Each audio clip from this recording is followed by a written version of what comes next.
लोकसभा चुनाव साल 2024 का शंखनाद हो चुका है। चुनाव आयोग ने तारीखों के ऐलान के बाद तमाम सियासी दल गुणागणित लगाते हुए अपनी अपनी जीत का पांचजन्य शंखनाद फूंक रहे हैं। हर कोई ये बात जानता है कि इस लोकसभा चुनाव में सबसे अहम सियासी सूबा उत्तर प्रदेश है, जहां से लोकसभा की 80 सीटों का बही खाता आता है।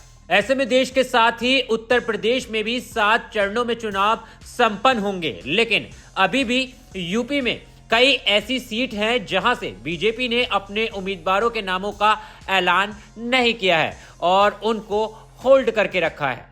ऐसी ही लोकसभा सीट गोंडा की केसरगंज लोकसभा सीट है, जहां पर बीजेपी ने अभी भी पत्ते नहीं खोले हैं। लेकिन खबर यह है कि अब बीजेपी हाल ही के दिनों में ही सहयोगी बनी पार्टी राष्ट्रीय लोकदल ने केसरगंज लोकसभा सीट बीजेपी सांसद ब्रजभूषण शरण के खिलाफ मोर्चा खोल दिया है। दरअसल राष्ट्रीय लोकदल ने यह ऐलान किया है कि वो बीजेपी सांसद को अपराधी मानते हुए आरएलडी के किसी भी प्रचार में ब्रजभूषण को शामिल नहीं करेगी। साथ ही अगर ब्रजभूषण को बीजेपी द्वारा टिकट दे देती है तो आरएलडी ब्रजभूषण सिंह के लिए प्रचार प्रसार नहीं करेगी। दरअसल केसरगंज सीट से बीजेपी सांसद ब्रजभूषण शरण की फोटो का इस्तेमाल एक पोस्टर में किया गया है। पोस्टर में बागपत लोकसभा सीट से आरएलडी कैंडिडेट डॉक्टर राजकुमार सांगवान को प्रत्याशी बनाए जाने पर शुभकामनाएं दी गई थी। पोस्टर में साफ दिख रहा है कि इस पोस्टर में बीजेपी और आरएलडी दोनों दलों के बड़े नेताओं यानी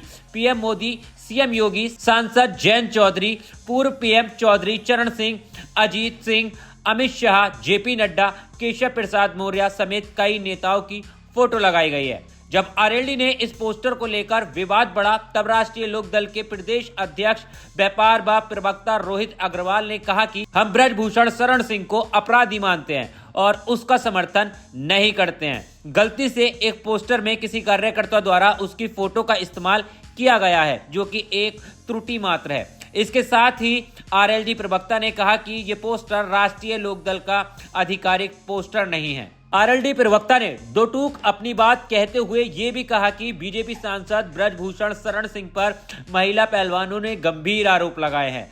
जब तक वो कोर्ट से बरी नहीं हो जाते तब तक हम उन्हें आरोपी ही मानते हैं। देश में महिलाओं का एक अलग सम्मान है, उनके लिए सम्मान ही सबसे बड़ी चीज है। ब्रजभूषण को टिकट देना चाहिए या नहीं, इस पर बीजेपी को निर्णय लेना है, लेकिन आरएलडी पूरी तरह से महिलाओं का सम्मान करती है। आरएलडी ने बीजेपी सांसद ब्रजभूषण शरण सिंह के खिलाफ महिला पहलवानों के धरने में शामिल हुई थी।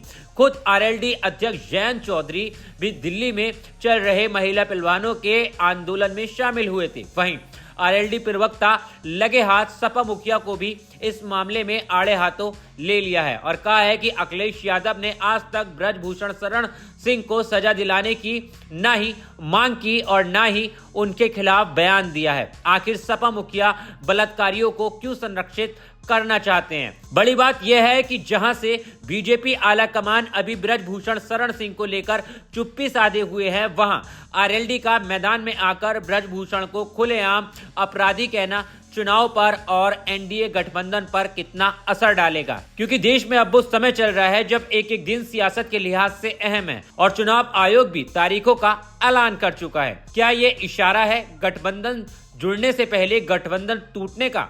इस सवाल का तो समय ही माकूल जवाब देगा। खैर, आपको कैसी लगी हमारी ये वीडियो हमें कमेंट करके जरूर बताएं। देश और दुनिया की तमाम खबरों के लिए आर्या न्यूज को भी फॉलो कर लें।